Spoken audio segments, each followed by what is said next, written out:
I turn round and Noel Gallagher's like this with his nose, and his nose is bleeding. And I'm thinking to my brother, I hope to God you've not done that. There's a chaotic vibe that's just quite exciting about her. You know what? Fair play, she just comes for everything. She just comes I love for it. everything, man. She needs a cake. If you're beating Chelsea at home, I do think you have to be speaking about them in a way where they are challenging for the title. I've pulled someone's hair before. Have ya? I pulled Reggie Blinker's hair. Did ya? I felt really bad. Is that because you had none?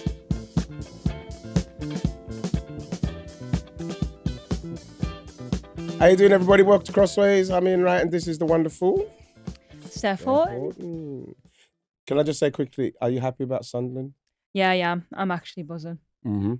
They were unbelievable at weekend. It's really weird now because when we had a good weekend actually, Yes. didn't we? Really? Yes, Your team. great weekend. Yeah. I now that with Sunderland, Steph, anytime they do, I'm in now because of you. I had to message you going, "How are the lads?" How Because I are the was like, lads? "Come on, we're doing well here." And you wanted to make. What about the Roses? You wanted to mention We the have to Roses? say a big well done to the Red Roses for Magnificent. winning on Saturday. Unbelievable achievement in front of an absolutely huge crowd as well. So Brilliant for them. well done, girls. Really proud of you all. Brilliant for the ladies. So, Wrighty, your weekend, talk to me. I had a great weekend. I went to Oasis. Where's your jumper? You should have wore it again. No, because Did you wear it on Saturday? Yeah, and the thing is it's a nice one because it's not too emblazoned, but it's got a little Oasis on it, and obviously Adidas. But can I just say, it's just really, really good. You know, really good. They've got to do more shows next year. I think they should do something they could easily do something every 5 years because and they'd just sell out, wouldn't they? Yeah, every time because I've been there twice. And both times were just magnificent. Did I ever tell you the story about when I was watching the game with Noel Gallagher? No. So it was, I can't remember what season it was, but it was the last game of the season, City v Aston Villa. And City needed to win the league. So we were in a box and I took my brother and we were always in the same box as Noel and his friend. And he always goes to every game. And anyway, Villa were winning 2-0 just after half time. So Pep makes all these subs. So it goes back to 2-1, 2-2, and then Gundogan scores in the last 5 minutes. Yes. So everybody in the box is jumping, like hugging each other. Like, honestly, so happy. I've never been to a football match like it, Righty. All of a sudden, I turn round and Noel Gallagher's like this with his nose, and his nose is bleeding. And I'm thinking to my brother, I hope to God you've not done that. Like when we've been celebrating because we're all in. Yeah. Never mind, Ruben Diaz's dad had joined us and literally just come into the thing and literally before the final whistle, Noel Gallagher has to go and find a paramedic to get his nose stitched. The next time I seen him, I says, "Are you okay?" He says, "Yeah, I've just got a few stitches in my nose." He was. They were good. I got to say that was really good. That was really good about the week. But can I just say, you went races? What was it like? Yeah, it was good. We went to Haydock, so it's Stephen's birthday this week coming, and it was my brother's birthday, and my sister-in-law. So we're like, why don't we just go and do something good? So, it's nice just to go and do something a bit different. And but yeah, had a Did you have few a good time winners. as well? Yeah, a few winners. It was good. Yeah. And can I just say, off of the back of the Ryder Cup? Oh, Ryder Cup! I was so inspired. Steph, I played my best round of golf. I played with Ryan and his dad. And I played my best round of golf. Did you beat them both? That's all I want to know. Well, to be honest, I don't want to say I beat them because I did score better than them. But I played to my handicap at Burr Hill, and it's just the first time. I'm so proud of you. You know, honestly, it's you know how many times I've been. Remember, exactly. I tell you, the amount of times I've been that close to saying, you know what, I'm done. You won golf, you've won. But like yesterday, it just all came right because since I've done my knee, my mate who runs the course at Ashford Manor. He just kept me going and watching tutorials, getting it done. And then yesterday it all came together. It all came together. And how did you celebrate? You know, want to tell Ryan? Oh, I didn't tell Ryan because I was acting like I was really cool. So while we were playing and was talking, and obviously I just wanted to get this score done. Like 7. So my handicap was I could shoot 78 and I actually shot 79. So that's what the amount of shot. And honestly, it's when I got into the car, I was like, yes! You could be in that Ryder Cup team now. You know something? It's the Ryder Cup what inspired me to play under pressure with people talking because Ryan and his dad, you know what I mean, they were talking. You know what I mean? His dad's being really like lovely. American fans, lovely. yeah. No, they weren't being abused, but he's lovely. But you know when you're trying to stay focused, and so I was staying focused and I was listening to him and I was still conversing and that. But then I got back into my place. Yeah, and nice. I didn't think I could do that. Now you want to play again, don't you? I do, yeah, just to see if it wasn't a fluke. And I'll probably play badly. No, you won't. That's where you're going to have confidence. Hopefully not. So. Shall we look forward to the weekend? Yes. Obviously, last weekend, I stick by what I said. So I didn't realise that so much came back for me till I found out after we drew with them. I found out what the response was when we spoke about it on there, saying that they were going to draw 1-1. But I like I say, I believe I stick by everything. You had a feeling though, hadn't you? Yeah, I stick by everything I say. I'm not going to go into it, but like the main thing is that people got to understand when I'm speaking about Arsenal, whichever Arsenal, men, women, kids, anybody, it's coming from a place of love and a place of positive critique. And, I'm not critiquing, I'm talking about a team that's not firing. So there's nothing that could give me the facts of why or the reasons why they will beat Villa. Yeah. You know what I mean? So you tell people that. So what I said, I just woke up a world of trolling 12-year-olds by the sounds of the stuff that was coming back to me. But you know what? I will continue to do it because I want this team to improve off of the back of what we was talking about just now, Steph. So what you're doing now, you've got to go full focus on the league. And that's what I thought we'd have been doing. And that's what we have to aim to do. So that's where I am. And until we get to the places where we should be in respect to the way we're playing, I think whatever you say, it's obviously backed up by performances. Exactly. Especially against Man United, it was a chance to actually really go and get 3 points away from home, especially when Manchester United had played midweek in Champions League. They've got a really thin squad. They only named 5 players on the bench again on Sunday. So I think with the squad that Arsenal have and the players, and rightly so, there is an expectation when you bring them players in. But I think, and then to go to play at home at Villa, that should be a 3 points. Yeah. So you know what? That's done. We've got City now. You know what I mean? This big is game huge for us. for both of us, really. What are you feeling? I feel as though this is this game is a statement of intention. Right, for both teams. For both teams, you're saying it's the time to put a marker down for both of them. I think, obviously, Arsenal have to come back from 2 draws in a row and go and win away at City, where it's always a tough place to play. They've done well the last couple of times, haven't they? But was there anything on it deep? But then in terms of teams playing well, City are in better form and scoring. So, and also for City, they haven't got Champions League. Yeah. So they actually can fully concentrate on the league and go from week to week thinking, okay, what is the next WSL game? And this is big because they can focus right on it, Steph. If they can put pressure on Man United and Chelsea because they play each other, the leagues then becomes a little bit more open instead of just Chelsea running away with it every year. I think that you're perfectly right in this matchup at this stage for both of these teams because I think both of them can get confidence and momentum off of it. The thing I worry about more than anything else is Bunny Shaw up against Katie Reid, which I think is going to be a fantastic test for her because I think up to this point, even though she's done so well. Yeah, she has done well, fitting in like she has. I think we've seen obvious fantastic pace. Obviously her playing out from the back is something that she's obviously progressing and continuing to get better at. But I feel, and I'm not sure what you think on this, Steph, is that I would see what she's like with the press, with someone like Bunny Shaw taking her into deep places and opening space up for the likes of Hasegawa and Miedema coming in with late runs, Grace Clinton.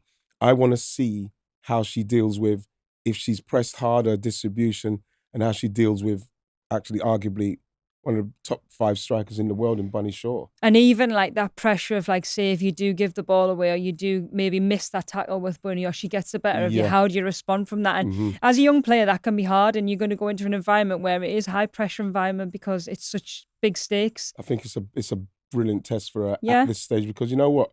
We're a few games in now and she's coming up against arguably the best for me. And I think this will give her a real point of interest in respects of where she is right now. Yeah. Because I think that if she carries on doing what she's doing, ball play out of the back, can be a bit sharper. I think we've found. But even Steph Catley as well, them two have to be really on it on Saturday. Yeah. But I think watching City at the weekend, and I think Bunny against Sangara and Kumagai. They're experienced players, and yet she still was able to get into the form that I'd seen that she was in before she got injured last season.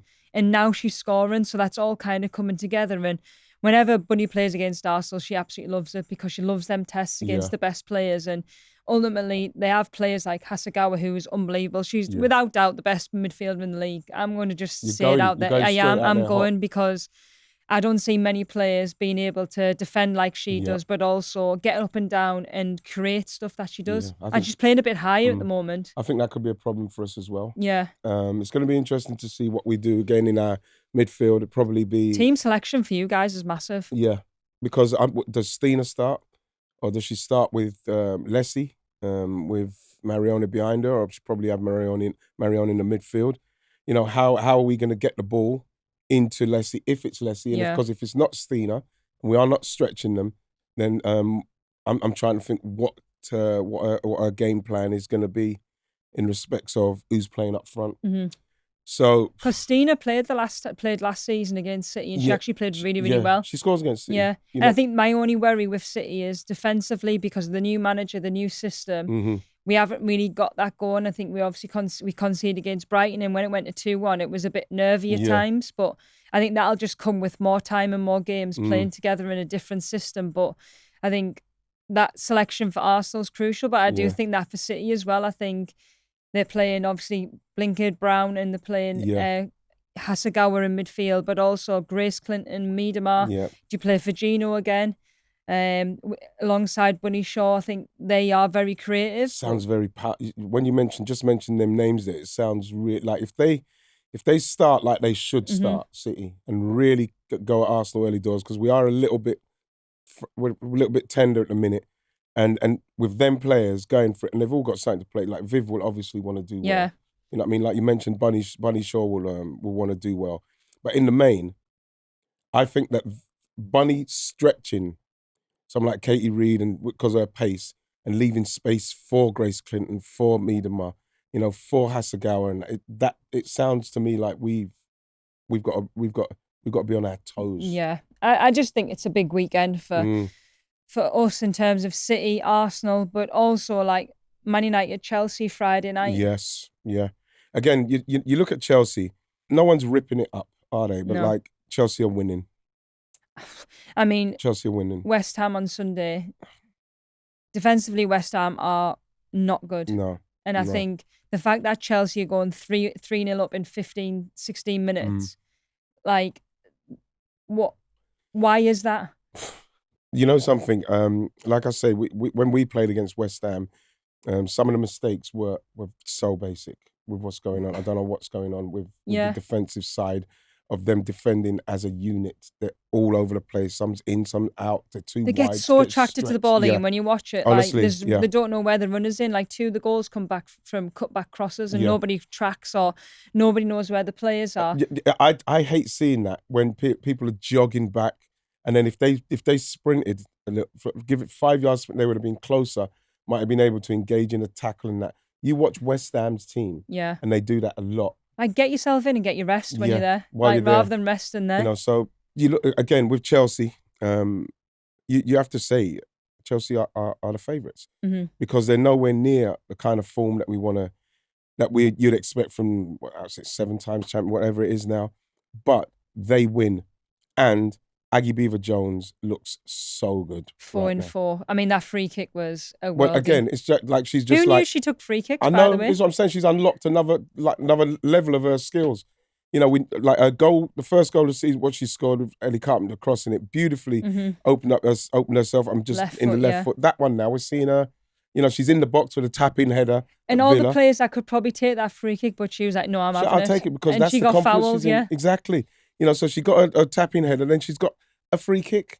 I don't know. So what Chelsea have now, they've got a forward in top form, and they've got a world-class forward ready to go. But now they can actually rest Sam Kerr and say, no, you don't have to rush. Yeah, and just bed you in a little bit, Aggie's doing it. Because the worst thing now, what can happen for Aggie is, yes, Sam's ready, and Sam's impatient to want to play now because that must be happening. 2 years out, in and out. She's scored. She's got that feeling back. But it's vitally important how they deal with Aggie through this period while she's doing well. Yeah. And when she's got her confidence is that high, she'd say, I'll take the free kick and slam it top corner. She's undroppable, to be fair. If you think about it, I think if there's a striker like that in form, how do you even take her out? It'd be interesting when Champions League starts in terms of that rotation because it will have to happen. because I think for Chelsea, they've always been notorious for doing that. Yep. But I think Aggie Beever-Jones, I think the journey that she's been on and like being able to stay on the bench, come off the bench, impact the game, maybe get a few starts last season, go to the Euros. Yep. But then now as a main starter for Chelsea, like fair play, like that takes a lot of unbelievable attitude as well to be able to actually go, okay, I'm just going to wait this out and try and play for a top club like Chelsea. But yeah, I think Chelsea were just clinical again. Yeah, they were. And that's what they do. If you're not playing well, but you can be clinical, you'll build into it.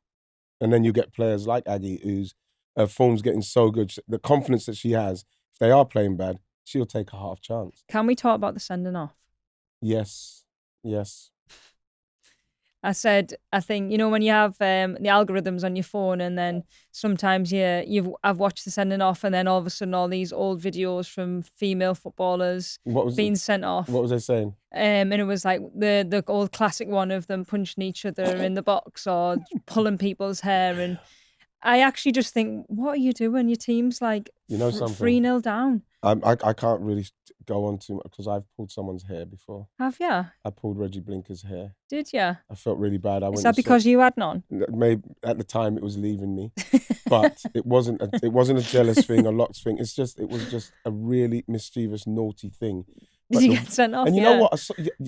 No, I didn't get sent off because it was behind the, you know what I mean, behind the referee's back. But then someone got it in slow motion. He saw it. But like, I need to watch that. Why wasn't that on my video? What I'm seeing with the ladies with their hair like that, the way they grab, they yank. Oh, that must have hurt. She was fuming as well. Like, welcome to WSL, by the way. Gosh, that should be Chelsea's record signing. Welcome to West Ham. You know what? That should be that should be something like a proper ban for that. It's got to be stamped out completely. This is what I'm saying about West Ham. And I don't really want to go about West Ham too much, but I'm just like, defensively, they've conceded the most goals in the league, and they don't even look like they're scoring. Hit the post in the first half against Houghton. But in general, we were talking about West Ham with the likes of Shakira Martinez being this player that could potentially move on and go somewhere else. But like, they've got no one. No, it looks bleak for them. Yeah, if we're going to be totally honest. But we got to talk about United as well. Because if United can defend like they did against us, and then obviously we didn't punish them, Chelsea will punish them if they get it wrong. They could get something. Yeah. I think they could get something. They are defensively resolute, and I think that's a big thing for Man United, and that's why the last couple of seasons have been there or thereabouts, because they keep clean sheets. Like another 2-0 against Liverpool on Sunday, but against the best teams, against you guys, they opted to defend deeper. But they were actually really comfortable doing that. And I don't think there's many teams in the league, apart from teams lower down the league, that would be comfortable doing it. They should adopt the same style. But one thing that they can't count on is people missing chances, especially when you've got Aggie Beever-Jones, ABJ, in the form she's in. Yeah. So, you know, this is the kind of performance, again, Chelsea can go and continue to try to build themselves into the season and then get momentum. But while they're going, when you've got players like who's scoring, you'll win these games. Yeah. So it's up to United now. They've got to push on. I didn't think, they've got to push on and see if they can get something from Chelsea. And you know what? I think when you watch the game against Liverpool, in terms of Mia Sauer's finish was unbelievable. But even like that ability to then kind of go 2-0 up just before half time by being really clinical and making really good decisions with Tooney on the score sheet. Yeah. But I think players like Mallard and Turland need to be on it on Friday if they are going to actually get something, because Chelsea have they really been tested in that way, apart from against maybe City at Stamford Bridge, where maybe a few chances, but ultimately defensively, have they been stretched by them types of players? Probably not. I think as well, Janssen, Maya Letizia, who's doing. I think that they're going to have very good games. Oh yeah, very good games. They're going to have very good games, and then it comes down to hopefully someone like Jess Park doing a bit, kicking in. Jess is playing well. Yeah, she is. That link up with her and Tooney's been really, really good. But I think defensively for United, obviously Sandberg was ill on Sunday, so Rolfo played left back, which is an interesting move. So does Sandberg come straight in, or does Gabby George come in at left back? Because I think as long as you have that solid back four, you give yourself a bit of a chance. But if there's chopping and changing, it becomes a little bit harder. Yeah, but then is Ellie Carpenter going to be playing? She'll have to, won't she? Because they're rotating though, aren't they? They're rotating. I can see Ellie Carpenter playing though in them big games. Yeah, but this is what I'm saying. So Gabby, how long's Gabby been out now? She missed most of end of pre-season. That'd be a tough one for her to come in with Ellie Carpenter who's flying. You know what I mean? That'd be a tough one for her down that side. But we'll see. I'd like to see if Man United can, like I say, they can defend as well as we've seen them defend, and can they take chances, especially someone like Turland, whether she comes off the bench or if it's Mallard trying to to stretch them, whatever it is, with Jess Park coming in behind. It's about taking chances. That's what I mean, because say if Chelsea win, they go 15 points. And they go 5 points ahead of United. But say if either City or Arsenal win, there's still 3 points ahead. So there's still a big gap with a huge goal difference in comparison. Already? That's what I'm saying. And it's 5-6 games in? Well, this is why I think it's almost a must-win game for Arsenal now. Yeah. Especially, especially with that result last week, which I don't talk too much about. They have to respond. They have to react. There has to be something. There has to be some sort of reaction, definitely. And I mean, obviously, Arsenal could have killed the game in the first half. That's for sure. But I think that Man United, Chelsea, Man City, Arsenal, 2 unbelievable games to watch, to be fair. Yeah. But could have a big impact on the league going forward. So, Steph, so let's say that it all does work out for United. They do defend brilliantly. Everybody does well, and they get something from this game. What do you think that means for their title challenges? Because no, didn't really mention them. Well, I haven't really mentioned them as no. I think we always kind of focus on Chelsea, Arsenal, City, but I think if you're beating Chelsea at home, I do think you have to be speaking about them in a way where they are challenging for the title. Without a doubt. They're second in the league at the moment. They're scoring goals, they're keeping clean sheets, and like that put together, if you keep everybody fit, is a team that could potentially do that. My only ever worry with United is the strength of the squad. And I think we said that a little bit last week in terms of, have they got the players when the games come to be able to keep rotating? Probably not. So that you're asking a lot of different players to play a lot of minutes. And that's the thing, when you're playing against, if you do play against Chelsea, you know what? I hope they do win, because that will help us if we can win our game. But only for their own preservation in what they're trying to achieve. You know what I mean? Because if they do beat them with the squad they've got, then that should motorize people upstairs to say, listen, this is what we've got, bare minimum. We're down to bare bones. We're competing with the best. We're beating the Chelseas of the world. We're causing people like Arsenal problems. We need some more players. We need some backing. That's what United will need, for me, if they can get something like that sorted for themselves in January. Because the team, it's a statement, isn't it? Yeah, really? It is, because they haven't got the squad depth, but they're really trying. And that's all I would ask. If I'm Mark Skinner, that's what I say to the girls: go out there, give me everything, try so as we can see if we can get some help from them. And that's the best they could do. Fingers crossed for them. Spurs Brighton, a very exciting game, I think, with two teams that are trying to get themselves in the mix. Tottenham, I feel Tottenham feel quite exciting. Obviously we saw them start the season with Tandberg, brilliant goal, form up to this point. And is it Holt? Yeah. With her form as well. A goal on Sunday was brilliant. Yes. I just feel like Tottenham they just feel a little bit more energized, a little bit more. Their system looks strong. They look very calm in it. They look very comfortable in it. And it's not so much now, let's all hope that something happens through Beth England. They've got different people. They've got other players now, haven't they? Yeah. Like Ashley Neville, she might be back now. One of my favourite. I like Ashley Neville. Yeah. She's a very consistent player. Tandberg's a handful, she is an handful. And I think they did need that. Good. I know that Beth England's done a great job for Spurs over a lot of seasons, but I think that pressure in terms of being that main player is off, because you've got the likes of Tandberg, and she's in the right places at the right time. Yeah. She's physically capable of wearing defences down. But I do get you mean about Spurs. I think apart from that City game when City were really, really good and Spurs got found out a little bit, but I feel as though there's a lot more team cohesion. There seems to be a bit more of a plan that the players buy into. That's what I was trying to say. It does seem like they're a lot more comfortable with what they're doing and they understand it more. And then you add to that a couple of players that come in and then they hit the ground running. They needed that bit of quality though. I think that's what they did miss. I think no matter what system you play, you do need them quality players.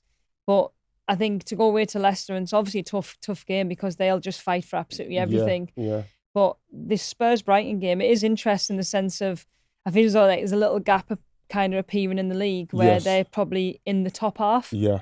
In comparison. Yeah. And Brighton as well. You know, I mean, it's really pleased to see, obviously, Michelle Adjiman get on the score sheet alongside Rosa Kafaji, playing very, very well. She looks sharp, doesn't she? She really does look sharp. And what's good about that is, again, it's a game where both of the teams will believe, yes, let's go for it. Let's do it. There's no reason to go and say, oh, we're going to sit back because they do, or we're going to sit. These two teams should go for it because both of them, I feel, especially watching Spurs, and I like the way that they look a lot more organised, a lot more confident in what they're doing.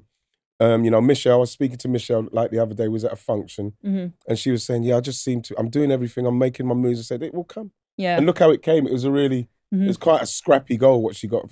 They all count though, don't they? And you've got to be in that right place. And so now that she's off the mark now, maybe that's the confidence to let her see, right, here we go. And then this could be a game where, you know, we see some goals in this game. Maybe. I do like Brighton, you know. There's something about them. I just like the way that they're quite like adventurous in how they play, but also like they've got players like you spoke about Kafaji, Adjiman, but you've got Frank Kirby that are actually allowed to go and do what they need to do. Yeah. Can I say about the goalkeeper as well, Nadozi? There's a chaotic vibe that's just quite exciting about her. You know what? A fair play just comes for everything. She just comes. I love for it. Everything, man. She needs a cape. Yeah. She needs a cape, man. Didn't she give a penalty away when she just came running out? Yes. Yeah. Yeah, but you know something? That's what I'm saying. It just feels like when I watch, she makes me feel like, oh my God, what's going to happen? Yeah. I like that. So again, I think that's one we'll look out for. Ian, I'm just interested to see what you think in terms of like Kafaji and Michelle Adjiman going on loan. Like, how important is that for them and their kind of next step? Well, obviously, everything was happening at Arsenal in respect of players getting time. It's perfect for them. Two young players, two players who really want to do well. Yeah. I think Brighton's perfect for them. And, you know, what we're seeing is, especially with Rosa, somebody that I was really, really rooting for, because of her creativity and what she's capable of doing. And we've seen it in the first few games for Brighton. Obviously, Michelle, we saw what Michelle Adjiman is capable of with the Euros and what she can do. So for them to be out on loan, playing every week. Yeah. I watched them. I watched them the other day, and you could just see how happy they are. They're vibing. They're having a great time. They're scoring goals. They're setting up goals. And going on loan to the right place instead of sitting around and not playing, and just getting more and more like festering in your own sadness. You've got to get out there. And this is what I'm saying. It's going to be interesting to see what happens with them because they both, I really hope they both have really good seasons. Yeah. Really good seasons because, again, they're both on loan there. And they come back to, what are we going to do? It will be interesting what their pathway will be. Yeah. Because obviously when Michelle came back from the Euros, I think everybody was thinking, okay, she'll probably like be that one that's behind Russo. Yeah. And she'll come on, she'll do maybe a little bit what she did for England in the Euros, that impact. And of course, then Blackstenius stays. So it's like, then you buy Olivia Smith and then actually there's no room, which is so sad with a player of her capability because how much would she learn? But I am a big believer that just playing and actually having a bit of a different experience at a club where maybe they are like them big fishes in a small pond in the sense of that there's a lot of expectation on them. Some people love that. Yeah. And it seems like that they do because when they go and play and you're just playing football. You have to play. You do, don't you? You have to play, Stefano. Again, when seeing them on, I always look out for how they're doing. Hopefully they're doing well because then that kind of sends messages back. And plus, it sends messages back to the management, sends messages back to players who are sitting on the bench. You should be looking to try and say, you know what, I want to play. Yeah. You know, I could go out, enjoy myself, play, and do what I love doing, playing football. So those two loans at the moment look like they're working out very, very well for us. But then if it carries on in this vein, then there's going to be a lot of questions to be asked at Arsenal if they have brilliant seasons. Brighton's a good club for them too, though, because of the way that they play. I think that's the biggest thing that you learn is that, like, if young players or you've got a chance to go on loan. It has to be right for where you play. And obviously you need to have minutes, but you've got to apply yourself as well. You don't just turn up to a club and just think that, get I'm in. playing. Yeah, you've got to be training well. You've got to be doing the right things. And them two especially will come back even better players because of the experience. I hope so, Steph. I hope so. In terms of like when you're on the bench, Ian, I don't know, you'll have probably never spent your time on the bench because you were that good. No, I wasn't that good. But it was but Steph, it's a different time. Because when we played, if you're fit and you're playing, it's different. I think like I experienced, not with club, but England, obviously being on the bench in my early years. But then towards the end of my City career, I was on the bench quite a lot. And I think... Was it tough? Yeah, of course I was the same with England. I was very frustrated on the bench. Even like not just from a physical perspective, like mentally as well. You have to stay in it. And I think because I was captain as well, there's so much extra pressure to be this perfect sub and this perfect bench player, really team player, which I always was. And I actually really enjoyed that role because I was like, no matter what, I'm just going to give myself to the team in terms of and really, really encourage people. But I think from that playing bit where you're expected to come on and perform after maybe a few weeks of not playing, this is what I'm saying. It's really, really hard. And I think maybe I'm potentially could get away with it because I'm a centre half and you can maybe have everything in front of you, and no matter how much training you do, it doesn't ever replicate games. And like we worked hard. Like there was a group of us, the likes of me, Demi Stokes, Ruby Mace, just to name a few. Like no matter their match day +1 sessions when you're training in the rain and the wind and you don't want to be there, the girls are recovering inside. You have to put it in, and I will give us our due that we put everything in. But when you're expected to then all of a sudden go on and perform, it does take you a while. Of course it does. So I do feel for the girls that are expected to maybe come on and change a game when they've not really been shown the love, or they've never been really valued, and then they go and they've not had that minutes in the legs. And I just wanted to say it can be quite tough as that player, and I can understand what a few of the girls in all over the league that is going through it, and it's a hard period to get out of, but you've just got to keep doing the right things because your time will eventually come. Hopefully, but tough one for some of the girls. Ian, shall we go into our favourite time of the show? Yes, predictions. This is where all the 12-year-olds come to give me stick. On Instagram and anything else. If I say something about Arsenal that they don't like. I feel like you're going to be positive about Arsenal this week, though. Hopefully. Who's winning, Steph?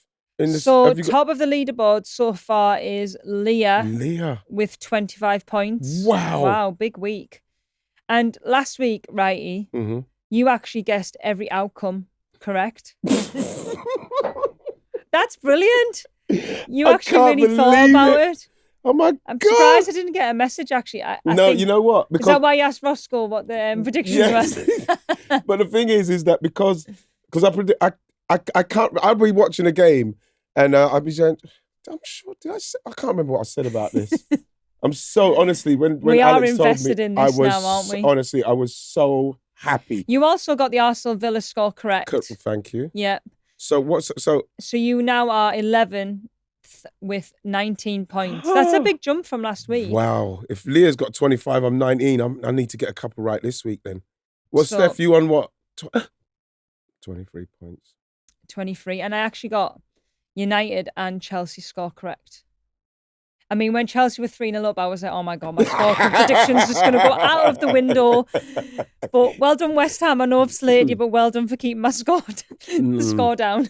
Right, so are you starting with United Chelsea? Yeah, go on then. I'm going to go 2-1 Chelsea. I'm not giving United a go. You know what I'll do then? I'll go 2-0 Chelsea. Okay. As much as I'd like United to get something, and obviously I'd love that, but I just think the way Chelsea are playing, even though they're not playing what they've got players in good form. So Leicester Everton. That's a hard one, that one. It's a hard one because I thought the way Everton started the season, we're going to see something, and then they've kind of they've forgotten what happened on the first day of the season. Yeah. They peaked too early. But you know what? With Leicester, they're really they're trying. Yeah.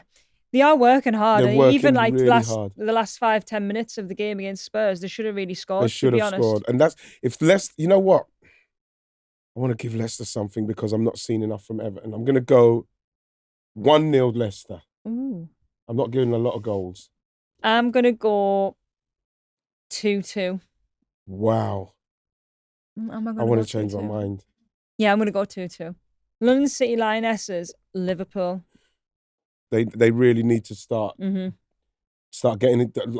to a level where the players that they've got, when you look at the caliber and quality of they've got to be at home. They've got to be going for Liverpool here. You know what? Liverpool not been playing bad. They're just not. Something's just not clicking for him. But you can feel what he's trying to do there. But I'm going to go with 3-2. 3-2 Lionesses. I'm going to go 2-1 Lionesses. You're going to go Lionesses though? Yeah. Okay. Right. Spurs Brighton. You know something? This is a hard one. This is a really This is a hard week. You know something? I feel like, again, this has got 3-2 energy. Which way? I'm going to go Brighton 3-2. I'm going to go Spurs 2-1. West Ham Villa. Villa for me. I'm going to go 3-1 Villa. 3-0 Villa. Sound? Yeah. So then what's really exciting, if it's 3, then you'll be worrying, come on, West Ham, score one. I know, I'll be wanting them to score. Come on, West Ham, don't score. I'm going to go 3-0 Villa. I just think Villa are going to be too strong. And final one. The big one. City Arsenal. You know something? We have to respond to that result last week. So I'm hoping that something's happening in training, where they find it, they come together, because they have to win this game. So I'm going to go with 2-1 to Arsenal. You know, I see more goals in it though. I do see more goals. I do as well from both teams. Oh no, I wish I didn't defensively. Was it you to go first there, or was it me? No, but you've went with yours. So can't I go? What did you say? 2-1 Arsenal? No, I didn't. I didn't you say. Have? Did I? Did you listen back to the tape? I'll go 2-1 City. I think there's more goals. All right then. No, and you're not convincing me.